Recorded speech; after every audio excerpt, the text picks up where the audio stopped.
ഇന്ന് ഞാൻ എല്ലാവർക്കും വളരെ ഉപകാരപ്രദമായ അടിപൊളി ഒരു ടിപ്പായിട്ടാണ് വന്നിട്ടുള്ളത്. മറ്റൊന്നല്ല, എൻ്റെ ഈ കൈ കണ്ടോ, അതായത് എനിക്ക് പാരമ്പര്യമായിട്ട് കിട്ടിയതാണ് ഡ്രൈ സ്കിന്ന്, അതായത് വരണ്ട ചർമ്മം. ഇതിനെ മൊരി എന്നൊക്കെ പറയും. അപ്പൊ ഇതുപോലെ സ്കിന്നൊക്കെ നിങ്ങൾക്ക് ഉണ്ടെങ്കിൽ അത് പാരമ്പര്യമായിട്ടോ അതേപോലെ ക്ലൈമറ്റ് ചേഞ്ചസ് കൊണ്ട് വന്ന എന്തെങ്കിലും പ്രശ്നങ്ങളൊക്കെ ആയിരിക്കാം. അപ്പൊ അത് മാറ്റാനുള്ള ഒരു പരിഹാരമായിട്ടാണ് ഞാൻ വന്നിട്ടുള്ളത്. മറ്റൊന്നല്ല, രണ്ട് ഐറ്റം മാത്രം മതി. ഒന്ന് ഗ്ലിസറിൻ, മറ്റേത് റോസ് വാട്ടർ. ഇതിനായിട്ട് ഞാൻ ഒരു കാലിക്കുപ്പി എടുത്തിട്ടുണ്ട്. ഈ കാലിക്കുപ്പിലേക്ക് പകുതി അളവിൽ ഗ്ലിസറിൻ ഒഴിച്ചു കൊടുക്കാം.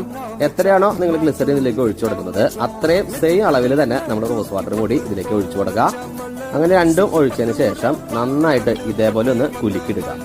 ഇത്രയുള്ള പരിപാടി. ഇത് നിങ്ങളെങ്ങനെ അപ്ലൈ ചെയ്യേണ്ടതെന്ന് വെച്ച് കഴിഞ്ഞാൽ, എന്നും കുളി കഴിഞ്ഞ് പുറത്തേക്ക് ഇറങ്ങുമല്ലോ, ആ സമയത്ത് വേണം ഇത് അപ്ലൈ ചെയ്യാനായിട്ട്. അത് കയ്യിലോ കാലിലോ ബോഡിയിലോ ഒക്കെ നിങ്ങൾക്ക് അപ്ലൈ ചെയ്ത് കൊടുക്കാം. ഒരാഴ്ച കൊണ്ട് തന്നെ നിങ്ങൾക്ക് ഇതിന്റെ റിസൾട്ട് ഒക്കെ കിട്ടി തുടങ്ങും. അപ്പൊ ഈ ടിപ്പ് ഒന്ന് ട്രൈ ചെയ്തതിന് ശേഷം നിങ്ങളുടെ ഫീഡ്ബാക്ക് ഒന്ന് പറയാം. അപ്പൊ മറ്റൊരു നല്ലൊരു വീഡിയോ ആയിട്ട് ഇനിയും കാണാം.